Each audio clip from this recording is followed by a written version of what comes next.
The hospital television glowed in the darkened room as Everett adjusted his tie on screen. With sincere regret, we announce that Marin will be stepping down from her position to focus on her health recovery. His voice carried a practiced, somber tone that never reached his eyes. Next to him, Odette nodded with performative sadness, her hand unconsciously touching the silver bracelet on her wrist. My grandmother's antique silver bangle that I'd kept in my locked drawer for 13 years, worn only during our most significant auctions. My heart rate monitor beeped faster. That bracelet had been in my drawer the morning I collapsed. 3 days ago, while previewing the Havenworth collection, the most significant private art assemblage to hit the market in decades. I'd spent 11 years building our rare acquisitions division, traveling across 3 continents, to personally authenticate every piece in this collection. We're fortunate that Odette has worked alongside Marin for years. Everett continued, placing his hand on her shoulder. She understands the authentication protocols and will ensure a seamless transition as our new head of acquisitions. I gripped the remote with trembling fingers, my knuckles white. Lies. Authentication isn't something you absorb through proximity. It's thousands of hours studying brushstrokes, pigment aging, canvas textures, the subtle reactions of materials to ultraviolet light, things I'd never fully shared with Odette or anyone. The news segment cut to clips of Odette walking confidently through our preview gallery. That was filmed today, wearing my role like she'd been born to it. The upcoming Havenworth auction will proceed as scheduled, she announced to the camera, gesturing toward the Renaissance portraits I'd spent months authenticating. Marin laid excellent groundwork, and we're moving forward with her vision. My vision. 5 pieces in that collection had raised red flags during my final examinations. Subtle inconsistencies in the Van Eyck that no one else would catch. A questionable signature on the Botticelli study. The slightly wrong chemical composition in the green pigment of the Dürer landscape. Issues I'd planned to resolve before publishing the final catalog. Information I kept in my head, not written anywhere. A text message illuminated my phone. Congratulations on your retirement. The board approved the transition this morning. Take care of yourself. Everett. I hadn't submitted any retirement. There had been no discussion, no transition plan. The nurse entered, checking my IV drip. Your heart rate's elevated. Everything okay? Just work stress. Exactly what put you here, she replied, adjusting something on my monitor. Severe exhaustion, dangerously high cortisol levels, and that minor cardiac event. Your body can't take this kind of stress anymore. After she left, I pressed my emergency call button. 20 minutes later, my doctor stood at my bedside. I need to leave, I said. Absolutely not. You've had a cardiac event, your blood work is concerning, and what happens if I check myself out? She sighed. I strongly advise against it, but legally, you can sign an AMA form, against medical advice. Get me the form. Marin, you need to rest. Whatever's happening at work, they're auctioning forgeries, I whispered. They don't know it yet, but they will. And when those pieces sell to our top collectors, I didn't finish the sentence. The doctor studied my face. Is this worth dying over? It's worth living for. I spent that night making plans. The Havenworth auction was scheduled for 2 weeks from now. The catalog was already photographed and being printed, but I knew which pieces needed additional verification. Pieces that, if sold as authentic, would destroy our reputation and devastate collectors who trusted us. In the morning, I disconnected my heart monitor carefully, avoiding the alarm. I called my older sister B, the only person I fully trusted. I need your help, I said when she answered. And your guest cottage. What's happened? The concern in her voice was immediate. A coup while I was unconscious. B arrived within the hour with clothes in her car. I signed the AMA forms while the doctor watched disapprovingly, and we left through the service entrance to avoid anyone who might recognize me. B's lakeside cottage was 30 miles from the city, secluded and peaceful. As she helped me settle in, I explained everything. You need to call a lawyer, she said, her face tight with anger. Not yet. First, I need to make some calls. Over the next 3 days, I reached out to contacts across the art world, not to expose what was happening, but to ensure they would watch the auction with scrutiny. The Havenworth collection has some interesting pieces, I said carefully. Pay special attention to the Northern Renaissance works and the Italian studies. On the 4th day, my former employer announced my official resignation due to health reasons. They released a statement thanking me for my 11 years of service and expressing full confidence in Odette's leadership. Before I continue any further with this story that's going to reveal corporate betrayal at its most calculated, I want to sincerely thank you for listening. If you're enjoying this account of what happened to me, please take a second to like this video and subscribe to the channel. Your support means absolutely everything. And trust me when I say,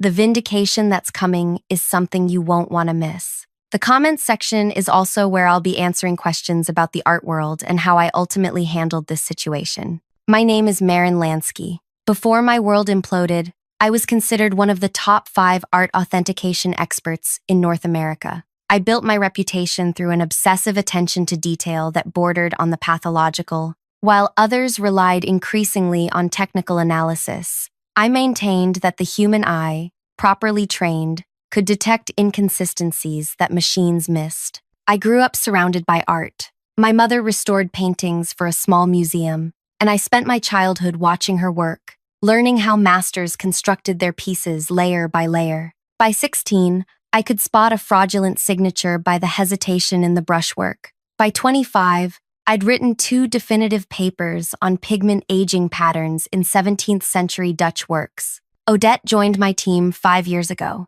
Ambitious, quick learning, always eager to stand beside me during examinations. I liked her initially. Her enthusiasm reminded me of my younger self. She asked intelligent questions and remembered everything I said. I began bringing her to important authentication sessions, explaining my reasoning as we examined pieces together. What I didn't realize was that she was cataloging my methods without understanding the deeper intuition behind them. She was learning to mimic my conclusions without grasping the underlying principles. Everett hired me 11 years ago to build the acquisitions division from nothing. We succeeded beyond anyone's expectations, growing from handling $10 million in annual auctions to over $200 million. Last year, we secured the exclusive rights to auction the Havenworth collection, valued conservatively at $400 million, largely because of my reputation. I'd spent 6 months traveling to verify each piece, working 18-hour days, skipping weekends, sleeping on planes. The preview exhibition was my crowning achievement, until I collapsed in Gallery 3, right in front of the Botticelli study I'd been concerned about. Acute exhaustion, the doctor said later. Your body is shutting down from stress. Tests revealed concerning cardiac irregularities. Not a full heart attack, but a warning shot. I was supposed to rest for 3 weeks. I lasted 7 days before discovering they'd erased me. By day 10, at Bee's cottage, I had regained enough strength to sit for hours at her kitchen table, making notes and planning. The auction was 4 days away. What happens if they sell forgeries? Bee asked, setting a cup of tea beside me. Lawsuits, reputation damage, stock collapse,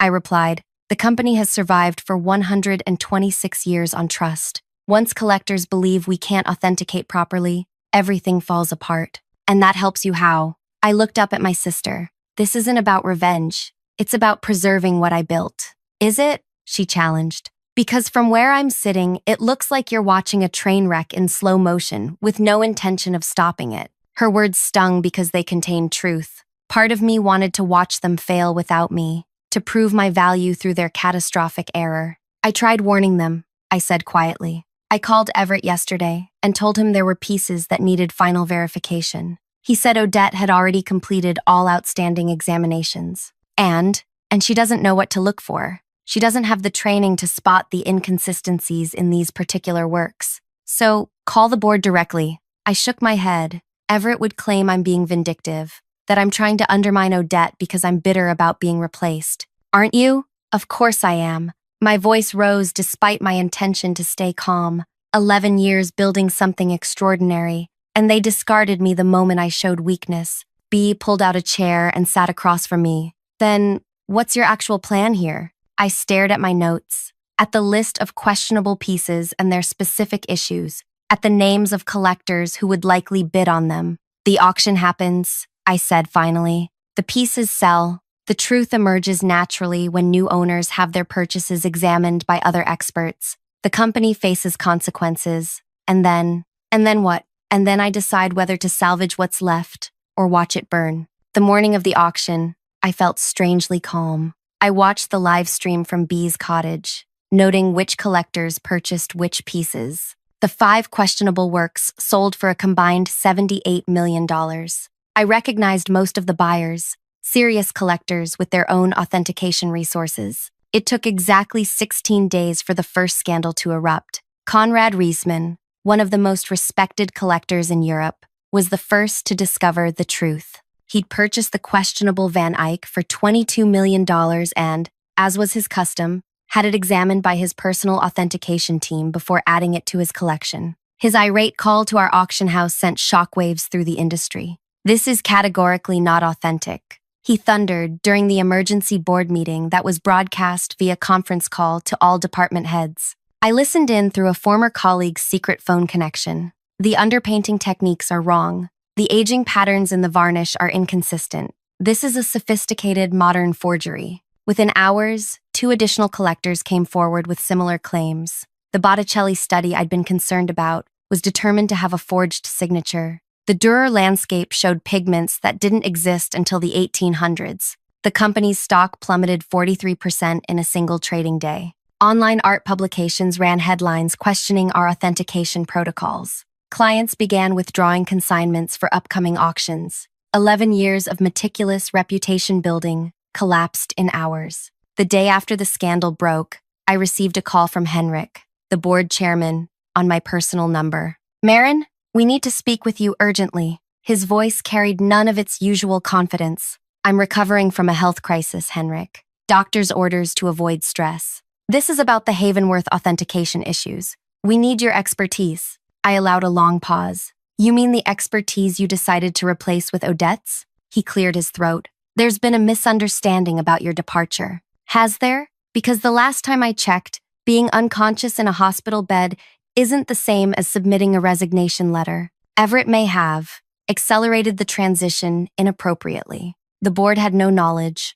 Interesting, because I have the press release announcing my retirement, approved by the board." Another uncomfortable pause. "We need your help, Marin. The situation is critical." "I imagine it is. 5 forgeries sold to your top clients tends to create problems. Can we meet tomorrow morning?" I thought of Everett and Odette, likely panicking as their careers imploded. Of my authentication team, now facing scrutiny for failures that weren't their fault. Of 11 years building something only to watch it crumble. "The Willowbrook Inn, private dining room, 10 a.m., I said finally. After hanging up, B watched me carefully. "Are you sure you're ready for this?" "No," I admitted. "But I've had 16 days to prepare." They've had 16 hours. That night, I called 3 of the affected collectors, people I'd built relationships with over decades. When I explained what had happened, their anger shifted from the company to Everett and Odette specifically. "We trusted your authentication, Marin,"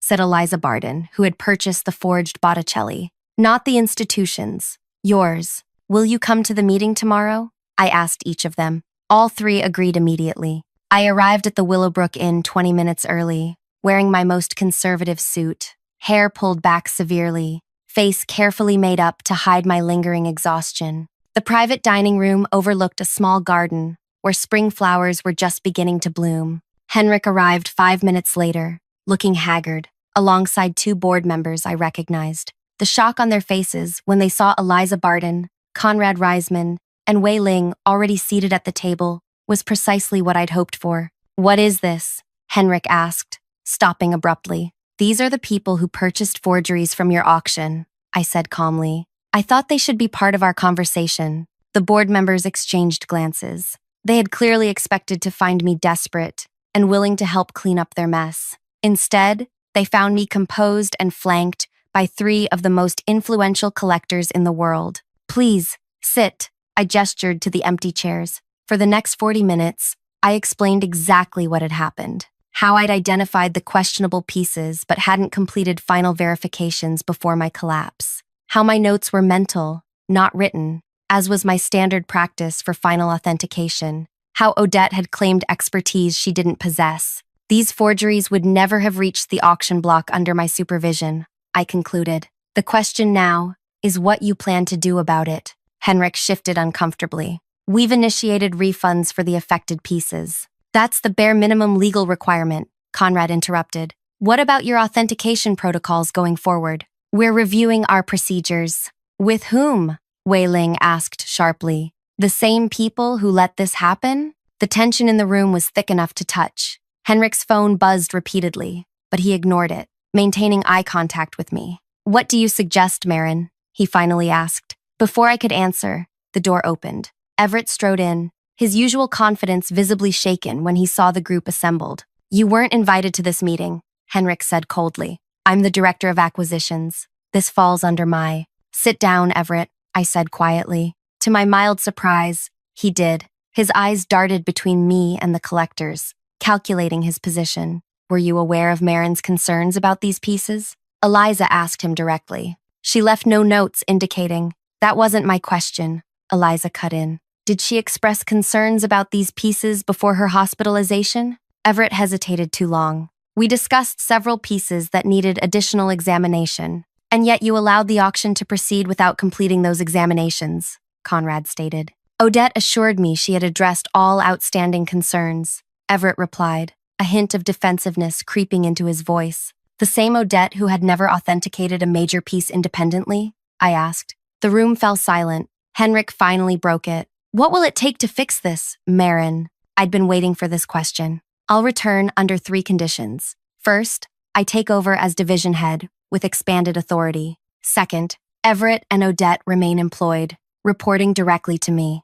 Third, I personally handle all communication with affected clients." "You want to keep them?" Henrik couldn't hide his surprise. "I do." I didn't explain further, but I saw understanding dawn in Eliza's eyes. She'd known me long enough to recognize that this wasn't mercy. Henrik didn't hesitate. "Done. When can you start?" "Tomorrow. I'll need access to all documentation regarding the questioned pieces immediately." As the meeting concluded, Everett approached me. "Marin, I want you to know I never intended." "Save it," I said quietly. "You have a 9 a.m. meeting with me tomorrow. Bring Odette." That night, I couldn't sleep. The adrenaline of confrontation had worn off, leaving me drained but satisfied. B made us tea while I recounted the meeting. "You're going to work with them?" she asked. "After what they did?" "With them, but not for them," I clarified. "There's a difference. It sounds like revenge with extra steps." I smiled slightly. "The best revenge isn't impulsive. It's patient. And what exactly are you planning to do with them?" I stirred my tea thoughtfully. "Give them exactly what they deserve." The next morning, I arrived at the office at 8:30. The security guard did a double take when he saw me. "Miss Lansky, we weren't told you'd be returning." "Surprise," I said mildly, swiping my still active badge. My office, now Odette's office, was unlocked. I stood in the doorway for a moment, taking in the changes. My reference books had been rearranged, my authentication tools reorganized. The silver bracelet sat on the desk beside a half-empty coffee cup. I sat in my chair and waited. At 8:55, Odette walked in, freezing when she saw me. The color drained from her face. "Marin, I didn't. They didn't tell me. That I'd be in my office?" I asked pleasantly. "Interesting." Her eyes flickered to the bracelet on the desk. She instinctively touched her now bare wrist. "That's actually mine," I said, following her gaze. "Family heirloom. Quite sentimental." She blushed deep red. "I'm so sorry. I found it in the drawer and thought that I wouldn't be coming back for it." Understandable assumption. I stood up. The board meeting room is already set up. Everett should be waiting. Walking through the office was surreal. Employees stopped mid-conversation, staring openly as I passed. Some looked embarrassed, others relieved. News traveled fast. In the boardroom, Everett sat alone, reviewing documents. He stood when we entered. "Marin, I've prepared a full summary of the situation and potential remediation steps." "Thoughtful," I said, taking a seat at the head of the table. "But first, let's discuss your new roles." For the next hour, I outlined their responsibilities under the restructuring. Neither would authenticate anything independently. Both would handle direct communication with all affected collectors, personally delivering refunds and apologies. They would attend remedial authentication training under my supervision. "This feels punitive," Everett finally objected. "It's not punishment," I replied calmly. "It's accountability. You both claimed expertise you didn't possess. Now you'll have the opportunity to actually develop it, under very public scrutiny." Odette's eyes filled with tears. "The collectors will never take us seriously again." "That's certainly a possibility," I agreed. "Actions have consequences." As they left, clearly shaken, Henrik entered with the remaining board members. You didn't fire them, he observed. No, that would be too quick. I gathered my notes. They'll each have the chance to prove their value or confirm their incompetence every single day in front of the very people they deceived. Henrik studied me with new understanding. This isn't just about fixing the authentication issues, is it? I met his gaze steadily. I'm solving multiple problems simultaneously. Isn't that why you hired me? That afternoon, I sent an email to all clients involved with the Havenworth auction, personally signing my name to the authentication failure and outlining our remediation process. The response was immediate: relief that I was back, cautious optimism about restoring trust. What I didn't reveal to anyone was the evidence I'd been gathering during my recovery: the text messages, the premature retirement announcement, the deliberate removal of my authentication protocols, or the much larger issue I'd discovered while reviewing the company's financial records during my first day back. The next 8 weeks unfolded like a slow-burn psychological thriller. Everett and Odette reported directly to me, sitting through grueling meetings with disappointed collectors and enduring remedial authentication training that exposed their limitations daily. I assigned Everett to personally handle the refund for Conrad Riesman's forged Van Eyck, a particularly humiliating task given Conrad's reputation for ruthless questioning. Odette was tasked with creating a comprehensive presentation on the exact authentication failures that had allowed the forgeries to reach auction. She delivered it to the entire international team while I watched from the back row, noting every stumble and incorrect technical term. But beneath these visible consequences, I was working on something far more significant. Late one evening, while reviewing financial records from the past 18 months, I discovered unusual payment patterns, large consultancy fees to an entity named Aurora Advisors that appeared 3 days after major auctions. The amounts varied but averaged 4% of auction proceeds, substantial sums that seemed excessive for legitimate consulting work. When I tried accessing details about Aurora Advisors, I hit a permission barrier.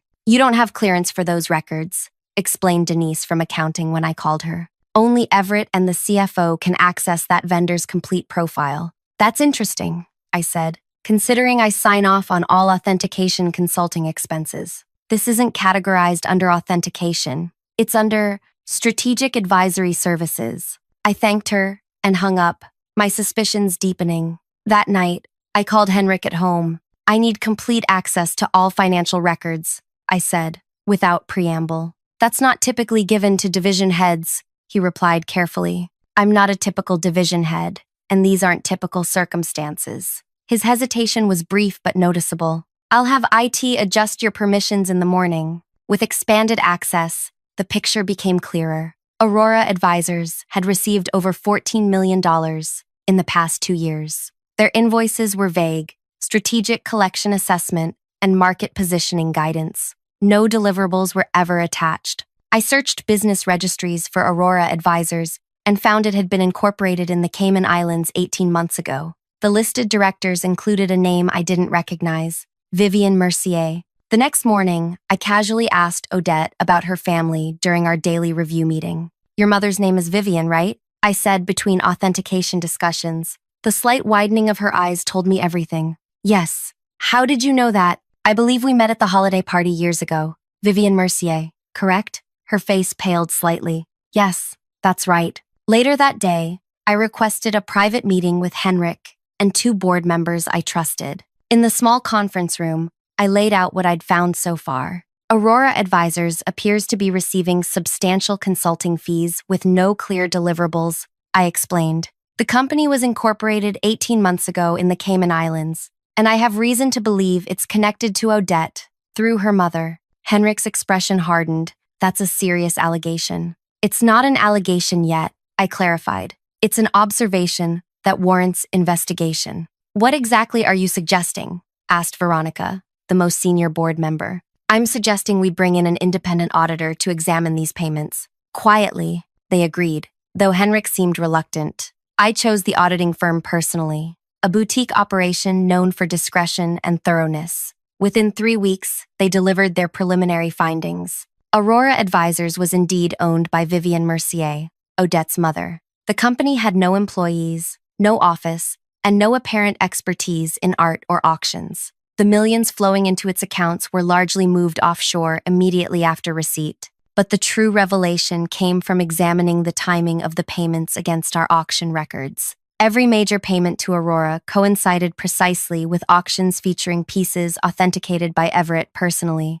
pieces that bypassed my team's usual protocols. "He's been selling authentications," I said quietly when the auditor finished his presentation to the small group, "authenticating questionable pieces in exchange for kickbacks." "That's why he wanted you out," Veronica said, her voice tight with anger. "You were the obstacle to his scheme, and Odette was his willing accomplice," I added. "The perfect replacement, someone he could control." "We need to contact authorities immediately," Henrik said, reaching for his phone. "Not yet," I replied, placing my hand over his. "I want to handle this my way." The board reluctantly agreed to let me proceed with my plan, with one condition: resolution, within 30 days. The next morning, I called Everett and Odette into my office separately. With each, I discussed routine matters before casually mentioning Aurora Advisors. "That name has been appearing on our vendor payments," I said to Everett. "Substantial amounts for consulting work I can't quite place." His practiced calm nearly held. "Strategic advisory services, corporate-level initiative." Interesting, because the board has no recollection of approving such an arrangement. A slight tightening around his eyes. Henrik approved it personally. "I see. Well, I'm conducting a routine vendor review. Nothing to worry about." With Odette, I took a different approach. "Your mother has an interesting business background," I said, watching her carefully. She froze momentarily. "My mother? Vivian. She's done quite well with her advisory firm, from what I understand." Odette's gaze dropped to her hands. "I don't know much about her business." "No? That's surprising. Since wire transfers from her company's account have gone directly into yours 6 times in the past year." Her head snapped up. "You can't possibly know that? Financial investigations are thorough, Odette, and bank privacy isn't what it used to be." For the next 2 weeks, I watched them closely. They began having whispered conversations that stopped when I approached. Everett made 3 international calls from his office daily. Odette looked increasingly anxious. Then came the counterattack I'd been expecting. I arrived one morning to find Henrik waiting in my office, his expression grave. "There's been a complaint filed against you," he said, without preamble. "By whom?" "Everett and Odette. They're claiming you've created a hostile work environment, that you're targeting them vindictively because of what happened during your absence." I nodded calmly.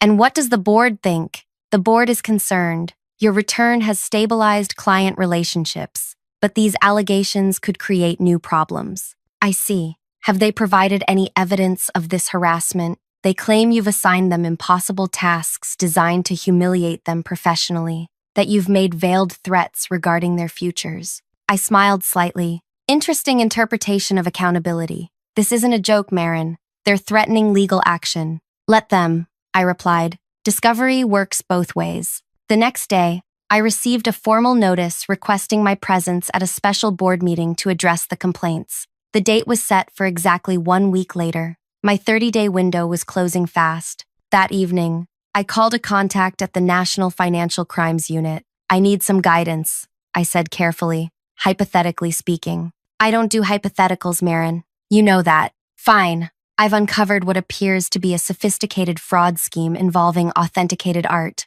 money laundering through offshore consulting fees." "How much money are we talking about?" "At least 14 million over 2 years, possibly more." A low whistle. "Send me what you have. No promises, but I'll look." 3 days before the special board meeting, I received an unexpected call from Wei Ling, one of the collectors who had purchased a forged piece. "I've been approached about an unusual proposition," she said without preamble. "What kind of proposition?" "Everett contacted me privately. He offered to personally replace my forged piece with an authentic work from his private collection, at no cost, if I would speak on his behalf at your upcoming board meeting." My pulse quickened. "What did you tell him?" "That I would consider it." "I thought you should know. Has he approached any other collectors with similar offers?" "Conrad received the same proposal. He was less diplomatic in his refusal." I thanked her and hung up, immediately calling the other affected collectors. 3 had received similar offers. All had been asked to testify that I had known about authentication issues before my collapse, but proceeded anyway due to pressure to meet auction deadlines.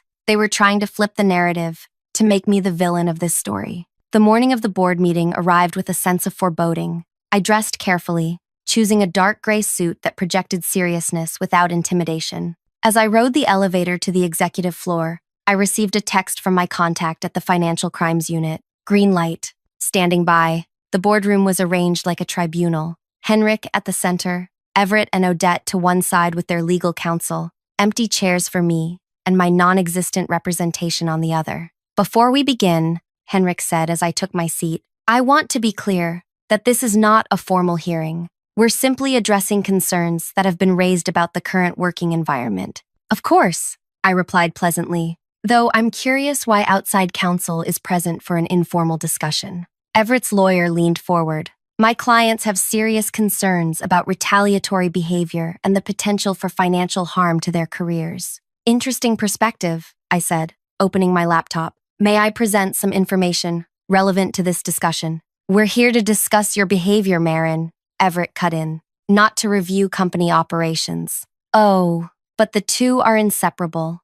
I replied, connecting my laptop to the room's display system. My behavior has been directly motivated by what I discovered in company operations. The screen illuminated with the first slide, a flowchart showing payments from our auction house to Aurora Advisors, then to various offshore accounts, and finally to personal accounts belonging to Everett, Odette, and Vivian Mercier. What is this? Henrik demanded. This, I said calmly, is why Everett and Odette needed me gone. For the next 30 minutes, I presented the evidence I'd gathered, the suspicious authentication approvals, the precisely timed payments, the offshore money movements, the forged pieces that had somehow received Everett's personal authentication stamp despite clear problems. You've been selling authentications, I concluded, looking directly at Everett, approving questionable pieces in exchange for kickbacks, laundered through Odette's mother's shell company. The room fell silent. Everett's lawyer whispered urgently in his ear.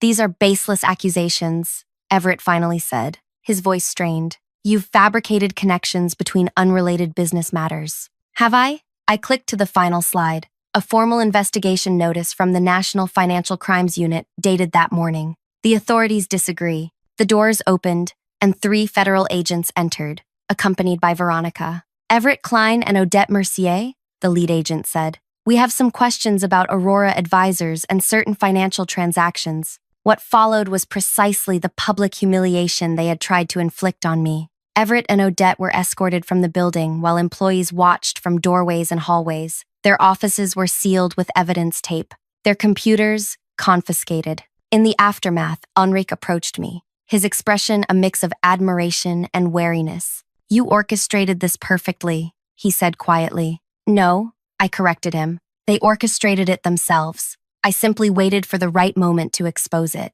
6 months later, the company had largely recovered. The scandal had been contained to Everett and Odette, who were now facing multiple federal charges. I had been formally appointed as Executive Director of Global Authentication, a new position with oversight of all authentication processes worldwide. On the anniversary of my hospital stay, I received a small package. Inside was my grandmother's silver bracelet and a note from Odette, written from the detention center where she awaited trial. I wanted to return what wasn't mine. It read, I'm sorry for everything. I slipped the bracelet onto my wrist, feeling its familiar weight. Some might consider my revenge complete, but I knew better. True vindication wasn't in their punishment. It was in rebuilding what they had nearly destroyed, stronger and more resilient than before. The art world is built on trust, on expertise that takes decades to develop and seconds to question. When someone tries to shortcut that process, to fake the knowledge, to claim expertise they haven't earned, the entire foundation cracks. My revenge wasn't ruining their careers. It was preserving the integrity of something that mattered more than any individual success. If you've stayed with me through this entire story, I want to thank you for listening. Sometimes the most powerful revenge isn't what we do to others, it's what we rebuild from the ashes of their betrayal. If this story resonated with you, I'd love to hear your thoughts in the comments. Have you ever experienced betrayal in your professional life? How did you handle it? Please like and subscribe for more stories about navigating the complex, often cutthroat world of high-level corporate dynamics. I'll be sharing more insights from my experiences in the weeks ahead, including what happened during the trial and how we transformed our authentication processes to prevent this from ever happening again.